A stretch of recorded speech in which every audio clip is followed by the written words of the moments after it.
Hello दोस्तों, GK GS गुरु में आप सभी का स्वागत है। आज की क्लास में हम लोग बात करने वाले हैं 50 प्यारे साथियों साइंस के ऐसे ऑब्जेक्टिव क्वेश्चंस जो आपके डीएलएड वाले एग्जाम में निश्चित रूप से पूछे जा सकते हैं।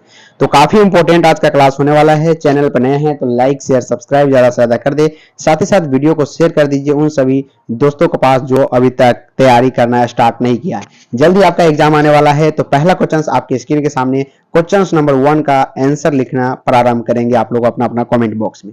कार्य का मात्रक पूछा गया है कि आखिर क्या होता है। जी हाँ, कार्य का मात्रक क्या होता है? क्या जूल होता है, न्यूटन होता है, वाट होता है या डाइन होता है? जरा बताइएगा। ये गांव घर वाला डाइन नहीं है साथियों, ये फिजिक्स का है। तो बताइएगा कि कार्य का मात्रक यहाँ पे क्या होता है। सभी का यहाँ पे जवाब आना चाहिए फटाफट से। जी हाँ, कार्य यानी वर्क का मात्रक आपसे पूछा गया है कि आखिर क्या होता है। तो कार्य का जो मात्रक होता है सभी का यहाँ पे ऑप्शन नंबर जूल आ रहा है, बिल्कुल राइट है। जूल जो होता है ये कार्य का मात्रक होता है। जूल क्या होता है प्यारे साथियों? कार्य का मात्रक होता है। यानी आंसर की बात करें क्वेश्चन नंबर 1 की, तो ऑप्शन नंबर ए जो होगा बिल्कुल राइट आंसर होगा। चलते हैं सेकेंड क्वेश्चन पे। तो कहता है प्रकाश वर्ष किसकी इकाई है? प्रकाश वर्ष की बात की है, किसकी इकाई है जरा बताइएगा। सभी का एक एक करके आंसर आना चाहिए। बारीकी से क्वेश्चंस को देखिए, काफी इंपॉर्टेंट क्वेश्चंस है। क्वेश्चन नंबर दूसरा का जवाब देने का प्रयास कीजिएगा कि प्रकाश वर्ष जो है किसकी इकाई है। तो आप लोग एक ट्रिक याद रखिए, प्रकाश जो होता है काफी दूरी तक जाती है। क्या होता है? प्रकाश काफी दूरी तक जाती है, यानी प्रकाश जो है वो वर्षों भर काफी दूरी तक जा सकती है। यानी क्या है? वो दूरी की मात्रक है। क्या है? दूरी की मात्रक है। क्वेश्चन नंबर दूसरा का आंसर ऑप्शन नंबर ए होगा, बिल्कुल राइट आंसर है। प्रकाश वर्ष किसकी इकाई है? तो दूरी का इकाई है, डिस्टेंस का इकाई है। काफी बार ये क्वेश्चंस पूछे भी गए हैं, काफी पीवाईक्यू क्वेश्चंस भी है, यानी प्रीवियस ईयर में आए हुए क्वेश्चंस है, एमसीक्यू है, और निश्चित रूप से इस बार भी डीईएलईडी में ये क्वेश्चंस निश्चित रूप से पूछे जा सकते हैं। तो दूसरा नंबर क्वेश्चन का जवाब ऑप्शन नंबर ए है, बिल्कुल सभी का राइट ऑप्शन है ऑप्शन नंबर ए। चलते हैं अगला सवाल पे। तो बल का एसआई यूनिट क्या होता है, ये आपसे पूछा गया है। बल का एसआई यूनिट क्या है जरा बताइएगा।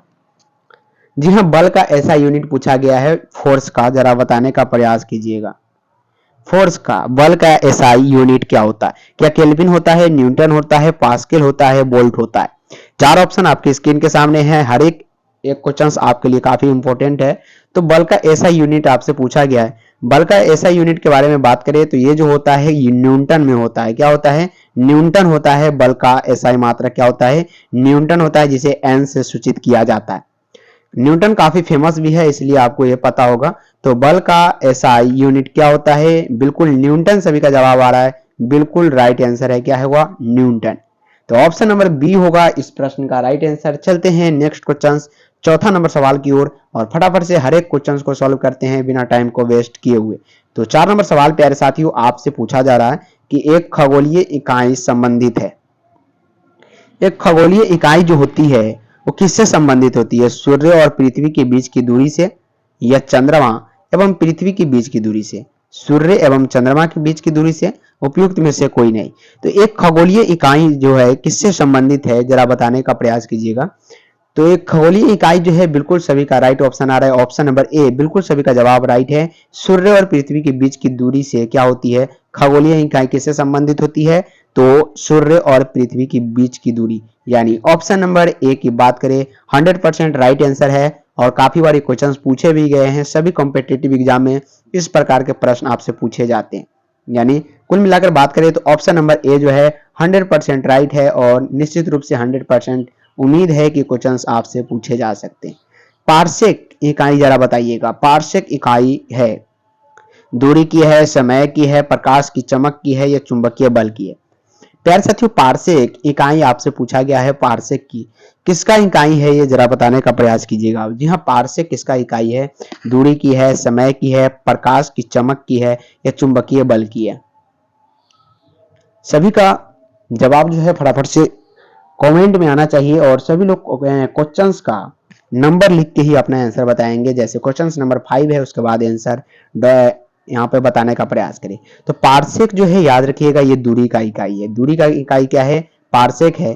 ऑप्शन नंबर ए जो होगा बिल्कुल राइट आंसर होगा। और साथ में एक और इससे पहले भी क्वेश्चन जो आपको हमने कराया था, प्रकाश वर्ष किसकी इकाई है? तो वो भी दूरी की ही इकाई होती है। पार्सेक और प्रकाश वर्ष दोनों क्या है? दूरी की यहाँ पे इकाई है। समझ में आ गया? तो चलते हैं 6 नंबर क्वेश्चन की ओर। ल्यूमेन किसका मात्रक है? काफी इंपॉर्टेंट क्वेश्चन है। तो ल्यूमेन किसका मात्रक है जरा बताइएगा। ल्यूमेन, जी हाँ, ल्यूमेन किसका मात्रक है? ज्योति तीव्रता का है, ज्योति फ्लक्स का है, उपयुक्त दोनों का है, इनमें से कोई नहीं। तो ल्यूमेन की बात करें प्यारे साथियों, ज्योति फ्लक्स का मात्रक है। किसका है? ज्योति फ्लक्स का, यानी ऑप्शन नंबर कुल मिला के बी जो होगा बिल्कुल राइट आंसर होगा। बी क्या होगा? बिल्कुल राइट आंसर होगा। ज्योति फ्लक्स का क्या है मात्रक? ल्यूमेन है। और काफी बार ऐसे सवाल पूछे भी जाते हैं, तो याद रखिएगा ल्यूमेन किसका मात्रक है? ज्योति फ्लक्स का मात्रक है। कुल मिला के ऑप्शन नंबर बी जो होगा 100% राइट आंसर होगा। चलते हैं हम लोग 7 नंबर सवाल की ओर बिना समय को व्यतीत किए हुए।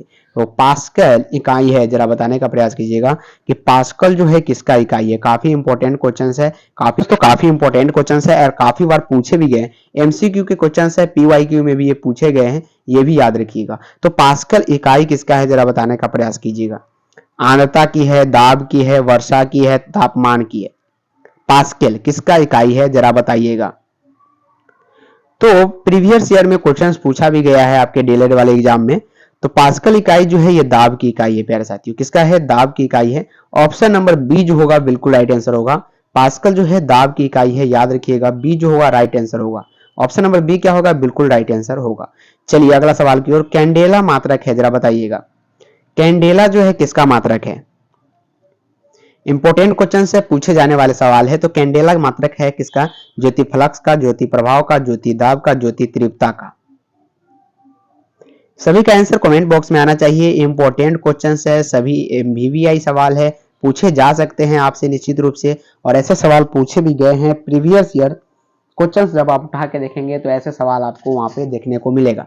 तो कैंडेला जो है याद रखिएगा ज्योति तीव्रता का मात्रक है। आप लोगों ने 10th से पढ़ते आ रहे होंगे, 10th में साथियों और 12th में भी ये पढ़ाया जाता है कि कैंडेला किसका मात्रक है। तो ये ज्योति तीव्रता का मात्रक है। ऑप्शन नंबर क्या होगा? बिल्कुल डी जो होगा राइट आंसर होगा। डी क्या होगा? बिल्कुल राइट आंसर होगा।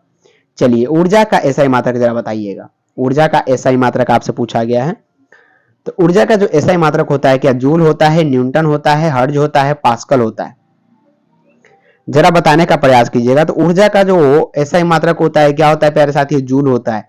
क्या होता है? जूल। न्यूटन हमने आपको बताया था ये क्या है? बल का एसआई मात्रक है। क्या है? बल का। लेकिन जूल जो है याद रखिएगा ये ऊर्जा का एसआई मात्रक होता है।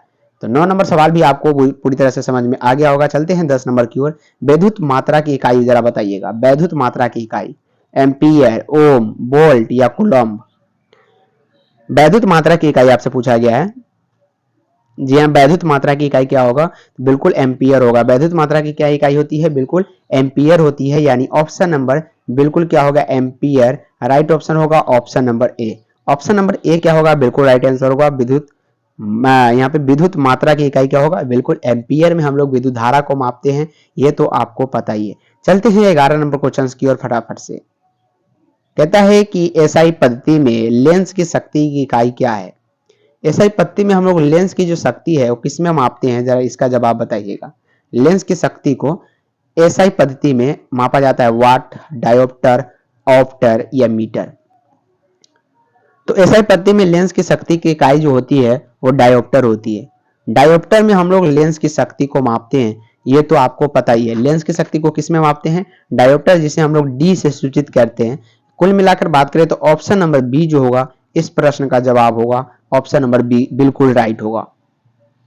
सभी का ऑप्शन नंबर बी आ रहा है, उम्मीद है एकदम बिल्कुल राइट है। चलिए ध्वनि की तीव्रता मापने की इकाई जरा बताइएगा।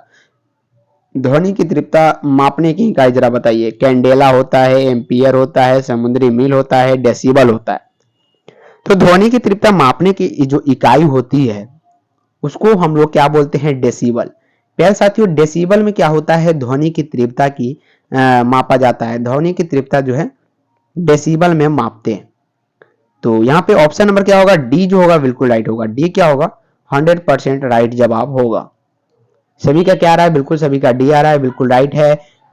ध्वनि की तीव्रता मापने की इकाई सभी का डेसिबल में आ रहा है, बिल्कुल यहाँ पे राइट आंसर है। चलिए चलते हैं अगला सवाल की ओर। निम्नलिखित में से तापमान की एसआई इकाई है। टेम्परेचर्स का पूछा गया है एसआई इकाई। तो टेम्परेचर्स को हम लोग रेयर की स्केल से मापते हैं, केल्विन से या एम्पियर से या कैंडेला से। तो आपको पूरी तरह से पता होगा तापमान की जो एसआई इकाई होती है वो केल्विन होती है। क्या होती है प्यारे साथियों? केल्विन होती है। ऑप्शन नंबर क्या होगा? बिल्कुल जो होगा बी जो होगा राइट आंसर होगा। बी क्या होगा, बिल्कुल राइट आंसर होगा। केल्विन जो है तापमान की एसआई इकाई होती है। चलिए चलते हैं आगे। अदिश राशि है, जरा बताइएगा अदिश राशि कौन सा है। जी हाँ, अदिश राशि कौन सा है, ऊर्जा है, बल आघूर्ण है, संवेग है या ऑल ऑफ दीज है, कौन है बताइएगा जरा। क्या ऑल ऑफ दीज है? तो अदिश राशि जो है प्यारे विद्यार्थियों, बिल्कुल ऊर्जा एक प्रकार का अदिश राशि होता है। ऊर्जा क्या होता है, ऊर्जा जो होता है एनर्जी, एनर्जी क्या होता है प्यारे साथियों, ये एक प्रकार का क्या होता है, अदिश राशि होता है। क्या होता है, अदिश राशि। यानी कुल मिला के ऑप्शन नंबर ए जो है बिल्कुल इस प्रश्न का राइट जवाब होगा। नेक्स्ट क्वेश्चन है, निम्नलिखित में से कौन सी एक सदिश राशि है प्यारे विद्यार्थियों, कौन सी एक जो है सदिश राशि है, इसका जवाब बताइएगा। जी हाँ, सदिश राशि इनमें से कौन सा है, संवेग है, दाब है, ऊर्जा है, कार्य है। सदिश के बारे में यानी वेक्टर के बारे में आपसे पूछा गया है, वेक्टर राशि यानी सदिश राशि कौन सा है। तो सदिश राशि जो है ये संवेग जो होता है वो क्या होता है, सदिश राशि होता है। संवेग क्या होता है, बिल्कुल सदिश राशि होता है। ऑप्शन नंबर ए राइट होगा। और काफी ज्यादा एमबीबीआई सवाल है, पूछे भी गए सवाल है ये, और सदिश अदिश से एक क्वेश्चन जो है आपसे निश्चित रूप से पूछा जाता है। एक प्रकार के क्या है ये संवेग, क्या है एक प्रकार का सदिश राशि है। यानी कुल मिला के बात करें ऑप्शन नंबर ए की तो बिल्कुल राइट आंसर होगा। चलते हैं आगे 16 नंबर सवाल की ओर। निम्नलिखित कहता है जल में तैरना न्यूटन की गति के किस नियम का कारण संभव है। जल में तैरना न्यूटन के कौन सी गति का नियम यहाँ पे लगता है, किसी भी समुद्र में अगर आप तैर रहे हैं तो उसमें कौन सा नियम लगता है। उसमें जो नियम फॉलो होता है वो तृतीय नियम फॉलो होता है। क्या तृतीय नियम फॉलो होता है, याद रखिएगा। न्यूटन की गति का तीसरा नियम जो है जल में तैरने में प्रयुक्त आता है। यानी कुल मिला के बात करिए तो ऑप्शन नंबर यहाँ पे इस प्रश्न के लिए सी जो होगा बिल्कुल राइट आंसर होगा। अगला सवाल है कि न्यूटन के पहले नियम को भी कहते हैं, यानी न्यूटन के पहले नियम को और किस नाम से जाना जाता है। कुल मिला के आपसे यह पूछा जा रहा है कि आघूर्ण के नियम से जाना जाता है, जड़त्व का नियम, ऊर्जा का नियम या संवेग का नियम। तो प्यारे साथियों आपको पता होगा न्यूटन के पहले नियम को डैश नाम से जाना जाता है, या नियम को भी जाना जाता है कौन से नियम, तो जड़त्व के नियम हम जानते हैं। न्यूटन के पहला नियम को जड़त्व का नियम भी हम कह सकते हैं। कुल मिला के ऑप्शन नंबर यहाँ पे बी जो है 100% राइट जवाब है। और ऐसे प्रश्न जो है 100% आपसे पूछे जाएंगे, क्योंकि ऐसे सवाल PYQ में भी पूछे गए हैं, यानी प्रीवियस ईयर क्वेश्चंस में भी पूछे गए हैं। चलते हैं हम लोग अगला सवाल की ओर। तो रॉकेट जो है किस सिद्धांत पर कार्य करता है। और एक शब्द यहाँ से और हमको निकला कि रॉकेट एक्ट कब लागू हुआ था, तो याद रखिएगा 1919 में लागू हुआ था। लेकिन हम लोग यहाँ पे फोकस कर रहे हैं कि रॉकेट किस सिद्धांत पर कार्य करता है। तो रॉकेट जो है याद रखिएगा न्यूटन के तृतीय नियम पर कार्य करता है। रॉकेट क्या है, न्यूटन के तृतीय नियम पर कार्य करता है। साथ में हम लोग समुद्र में जो तैरते हैं, समुद्र में प्यारे साथी, वो भी तृतीय नियम पर है, याद रखिएगा। तो ऑप्शन नंबर कुल मिला के बात करें ए जो होगा बिल्कुल इस प्रश्न के लिए राइट आंसर होगा। नेक्स्ट क्वेश्चन है, बल गुणनफल है। बल गुणनफल किसका है, द्रव्यमान और वेग का, द्रव्यमान और त्वरण का यानी m गुने a का है, या भार और वेग का है, भार और त्वरण का है। तो आपको पता है बल जो होता है F बराबर क्या होता है, जरा बताइएगा बल का गुणनफल क्या होता है। तो इसका जो जवाब है सभी का ऑप्शन नंबर बी आ रहा है, द्रव्यमान गुणे त्वरण, बिल्कुल राइट है। F बराबर ma आप लोग लिखते हैं ma, F बराबर ma, तो ये क्या होता है, किसके गुणनफल हुआ, द्रव्यमान के और त्वरण के क्या होते हैं, गुणनफल होता है क्या, बल। तो ऑप्शन नंबर बी जो होगा बिल्कुल राइट आंसर होगा। ऑप्शन नंबर बी क्या होगा, 100% राइट होगा। चलिए 20 नंबर क्वेश्चन है, यदि हम भूमध्य रेखा से ध्रुव की ओर जाते हैं, कहां से, भूमध्य रेखा से अगर ध्रुव की ओर जाते हैं तो जी का मान में क्या परिवर्तित होता है, बढ़ता है, घटता है, वही रहता है, या 45 डिग्री अक्षांश तक घटता है। तो यदि हम भूमध्य रेखा से ध्रुव की ओर जाते हैं तो जी का जो मान होता है, जी का तो ऐसे मान होता है 9.8, लेकिन इसको अप्रोक्सीमेट हम लोग 10 ले लेते हैं, 10 न्यूटन। लेकिन भूमध्य रेखा से ध्रुव की ओर जाता है तो जी के मान में क्या परिवर्तित होता है, तो बढ़ने लगता है। क्या होता है, बढ़ने लगता है जी का मान। यानी कुल मिला के ऑप्शन नंबर ए जो होगा राइट आंसर होगा। ए क्या होगा, बिल्कुल राइट होगा। चलिए, शरीर का वजन क्या होता है, पृथ्वी की सतह पर सभी जगह एक समान होता है, ध्रुवों पर अधिकतम होता है, विषुवत रेखा पर अधिकतम होता है, या मैदानों की तुलना में पहाड़ियों पर अधिक होता है? तो शरीर का जो वजन है क्या होता है कि ध्रुव पर अधिकतम होता है। क्या होता है? ध्रुव पर जो होता है प्यारे साथियों अधिकतम पाया जाता है, यानी ऑप्शन नंबर बी जो होगा बिल्कुल राइट आंसर होगा। शरीर का वजन जो है ध्रुव पर जो है अधिकतम होता है। सभी का ऑप्शन नंबर बी आ रहा है, बिल्कुल राइट आंसर है। आंसर तो 100% राइट यहाँ पे आपको मिलेगा। चलिए, किस तापमान पर जल का जो घनत्व है अधिकतम होता है? कौन सा ऐसा तापमान है जहां पर जल का घनत्व अधिकतम होता है? क्या होता है? जल का घनत्व किस तापमान पे अधिकतम होता है? ये क्वेश्चन आपसे पूछा जा रहा है। ये काफी फेमस क्वेश्चन है। 4 डिग्री सेल्सियस जो होता है, 4 डिग्री सेल्सियस पे जल का जो घनत्व होता है ये हमेशा उच्चतम होता है। यानी कुल मिला, जी हाँ, किस तापमान पर जल का घनत्व अधिकतम होता है? सभी का ऑप्शन नंबर यहाँ पे डी आ रहा है, बिल्कुल राइट है। 4 डिग्री सेल्सियस पर जो होता है जल का घनत्व अधिकतम होता है। चलिए, बादल किस कारण से वायुमंडल में तैरता है? इसका जरा आंसर बताइएगा। तो बादल जो है निम्न घनत्व के कारण क्या होता है? वायुमंडल में तैरने लगता है। निम्न घनत्व जो होता है इसी कारण बादल जो है वायुमंडल में तैरता है। अगला सवाल है कि प्रेशर कुकर में खाना कम समय में पकता है, क्योंकि? ऐसा क्यों होता है कि प्रेशर कुकर का जो खाना होता है बहुत जल्दी पक जाता है? क्योंकि अधिक दाब के कारण उबलते पानी का ताप जो होता है वो बढ़ जाता है, इसलिए जल्दी कोई भी चीज उसमें जल्दी पक जाता है। चलिए, सूर्य की ऊर्जा उत्पन्न होती है, सूर्य की ऊर्जा उत्पन्न होती है आयनन द्वारा, नाभिकीय संलयन द्वारा, नाभिकीय विखंडन द्वारा, ऑक्सीजन द्वारा।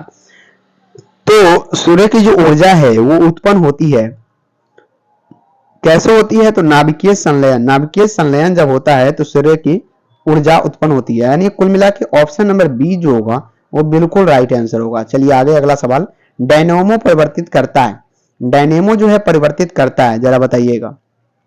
डायनेमो परिवर्तित करता है तो यांत्रिक ऊर्जा को वैद्युत ऊर्जा में रूपांतरित करने का कार्य कौन करता है? डायनेमो। ऑप्शन नंबर बी बिल्कुल राइट होगा। डायनेमो किसमें परिवर्तित करता है? यांत्रिक ऊर्जा को वैद्युत ऊर्जा में। नेक्स्ट क्वेश्चन, निम्नलिखित में से किसमें गतिज ऊर्जा नहीं है? गतिज ऊर्जा किसमें नहीं है, जरा बताइएगा। मोशनल एनर्जी किसमें नहीं है? तो गतिज ऊर्जा नहीं है, बताइएगा। चली हुई गोली में, चलता हथौड़ा में, बहता हुआ पानी, या खींचा हुआ धनुष? तो गतिज ऊर्जा किसमें भी नहीं है, बिल्कुल खींचा हुआ जो धनुष होता है, धनुष को क्या करते हैं? सिर्फ खींच के रखते हैं, तो उसमें गतिज ऊर्जा नहीं होती। ऑप्शन नंबर डी राइट होगा। चलती हुई हथौड़ी में गतिज है, चलता हथौड़ा भी है, और यहाँ पे बहता हुआ पानी में गतिज ऊर्जा है। तीनों में तो है, बट खींचा हुआ धनुष में जो होता है ये गतिज ऊर्जा नहीं होती। कहता है वॉशिंग मशीन, प्यारे साथियों, वॉशिंग मशीन का कार्य सिद्धांत है। वॉशिंग मशीन का कार्य सिद्धांत क्या होता है? जरा इसका आंसर बताने का प्रयास कीजिएगा। वॉशिंग मशीन का कार्य सिद्धांत अपकेंद्रण के द्वारा अपोहन, अपकेंद्रन या विसरण, सॉरी उपकेंद्रन है पहला यहाँ पे इसका ऑप्शन। तो वॉशिंग मशीन का जो कार्य सिद्धांत होता है वो अपकेंद्रन पर चलता है। किस पे? अपकेंद्रन पर। यानी कुल मिला के ऑप्शन नंबर सी राइट होगा। ऑप्शन नंबर सी क्या होगा? बिल्कुल राइट होगा। लैंप की बत्ती में, जी हाँ, लैंप की बत्ती में तेल किसके कारण ऊपर उठता है? लैंप की बत्ती में आप लोगों ने देखा होगा तेल तो नीचे रहती है पेंदी में, बट लैंप जलता रहता है। ऐसा क्यों? दाब अंतर के कारण, कोशिकीय घटना के कारण, तेल की कम सांद्रता के कारण, या तेल में कार्बोक्सिलिक समूह के कारण? तो बत्ती के यहाँ पे लैंप की बत्ती में तेल किसके कारण ऊपर उठता है? तो ऊपर जो उठता है उसका कारण है कोशिकीय घटना। क्या होती है? कोशिकीय घटना के कारण क्या होती है? तेल जो होती है ऊपर की ओर उठती है। नेक्स्ट क्वेश्चन है, अंतरिक्ष यात्री अंतरिक्ष में सीधे खड़े नहीं रह सकते, क्योंकि? अंतरिक्ष जो यात्री है वो अंतरिक्ष में सीधा खड़ा नहीं रह सकता। गुरुत्व नहीं होता है वहां पर, यानी गुरुत्वाकर्षण नहीं होती है। वायुमंडल में सांद्रता बल बहुत तीव्र होती है, या सौर ऊपर की ओर बल लगाती है, या वायुमंडलीय दाब बहुत कम होती है। तो ऐसा किस लिए होता है कि अंतरिक्ष यात्री जो है अंतरिक्ष में सीधा खड़ा कभी भी नहीं रह सकता? ऐसा क्यों होता है? क्योंकि वहां पर गुरुत्व नहीं होता है, गुरुत्वाकर्षण बिल्कुल भी नहीं होती है। ऑप्शन नंबर ए जो होगा राइट आंसर होगा। सांद्रता की इकाई क्या होती है? तो सांद्रता की इकाई प्वाइज होती है। क्या होती है? प्वाइज। सांद्रता की इकाई क्या होती है? प्वाइज होती है, याद रखिएगा। क्या होती है? बिल्कुल प्वाइज होती है। नेक्स्ट क्वेश्चन, उत्प्लावकता से संबंधित वैज्ञानिक कौन सा है? तो वक्ता से जो संबंधित वैज्ञानिक है वो आर्किमिडीज है। Option number A right answer होगा। नेक्स्ट क्वेश्चन, पानी में लोहे की सुई डूब जाती है। जी हाँ, अगर पानी में क्या करें, लोहे की सुई डाले तो डूब जाती है, लेकिन जहाज तैरता रहता है। यह किस सिद्धांत पर कार्य करता है? पास्कल के सिद्धांत, आर्किमिडीज के सिद्धांत, केपलर के सिद्धांत या गुरुत्वाकर्षण का नियम।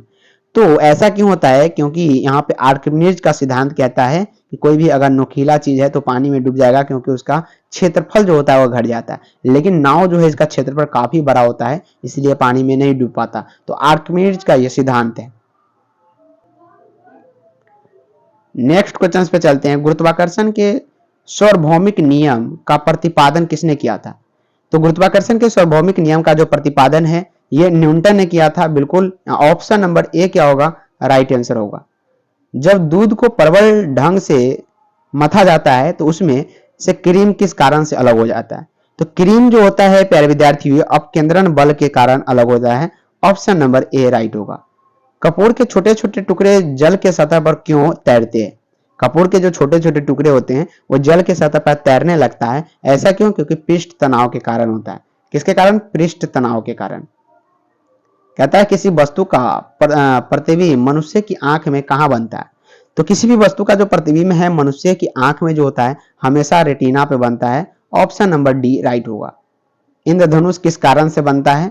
इंद्रधनुष याद रखिएगा हमेशा किस कारण से? अपवर्तन और परावर्तन के कारण वो बनता है, जो 7 रंगों में विभक्त होती है। ये तो आपको पता ही होगा। इंद्रधनुष में किस रंग का विक्षेपण सबसे अधिक होता है? तो सबसे ज्यादा जो रंग का विक्षेपण होता है वो सफेद, यहाँ पे क्या होता है, सॉरी, इंद्रधनुष का जो है रंग का विक्षेपण अधिक होता है। किसका? बिल्कुल बैगनी का जो होता है वो विक्षेपण सबसे ज्यादा होता है। सूर्य द्वारा उत्सर्जित प्रकाश रंग कैसा होता है? तो सूर्य के द्वारा उत्सर्जित प्रकाश रंग हमेशा सफेद होता है। ऑप्शन नंबर राइट है। यही जब प्रिज्म पे पड़ती है तो 7 रंगों में विभक्त हो जाती है। प्रकाश का रंग निर्धारित होता है इसके आयाम से, तरंगदैर्घ्य से, तीव्रता से, वेग से। तो प्रकाश का जो रंग है किसके निर्धारित होती है? बिल्कुल सभी का ऑप्शन नंबर बी आ रहा है। तरंगदैर्घ्य से। किससे? तरंगदैर्घ्य से निर्धारित होती है। ऑप्शन नंबर बी राइट होगा। जब प्रकाश किरण एक माध्यम से दूसरे माध्यम में जाती है, जी हाँ, एक माध्यम से दूसरे माध्यम में जाती है तो इसकी क्या होती है?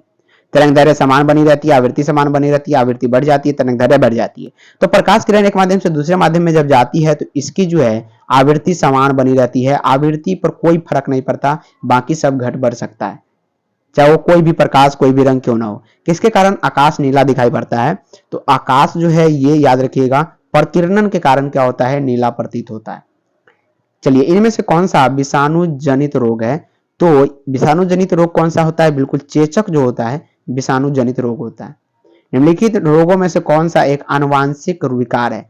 तो आनुवांशिक विकार कौन सा है? हीमोफीलिया जो है एक प्रकार के आनुवांशिक विकार के अंतर्गत आता है। फ्यूज तार किससे बनता है? तो फ्यूज तार जो है याद रखिएगा टीन और सीसा के मिश्र धातु से बनता है। ऑप्शन नंबर बी राइट होगा। फटाफट से सभी क्वेश्चंस को सॉल्यूशन करते हैं। तारपीन का तेल निम्नलिखित पेड़ से प्राप्त किया जाता है। काफी इंपॉर्टेंट क्वेश्चन है, फेमस है। चीड़ के पेड़ से जो है तारपीन का तेल प्राप्त किया जाता है। निम्नलिखित में से कौन सा रोग जीवाणु के कारण होता है? बिल्कुल अच्छा प्रश्न है। हैजा जो है ये जीवाणु के कारण होता है, बाकी बात सभी जो है ये वायरस के कारण होने वाला रोग है। चलिए, राष्ट्रीय कैंसर जागरूकता दिवस का मनाया जाता है? तो कैंसर दिवस जो है हमेशा जो है 7 नवंबर को मनाया जाता है, यानी ऑप्शन नंबर बी जो होगा राइट आंसर होगा। और आज का लास्ट क्वेश्चन है, आधुनिक आवर्त सारणी में किस आवर्त में 32 तत्व है? प्यारे साथियों, आवर्त नंबर 6। आवर्त नंबर 6 में टोटल के टोटल 32 तत्व आते हैं। तो ये सुपर फास्ट क्लास आप लोगों को कैसा लगा कमेंट करके जरूर बताइएगा। मिलते हैं नेक्स्ट क्लास में फिर से धमाकेदार सीरीज के साथ, जब तक आपका एग्जाम खत्म नहीं हो जाता। तब तक के लिए टेक केयर। जय हिंद एंड जय भारत।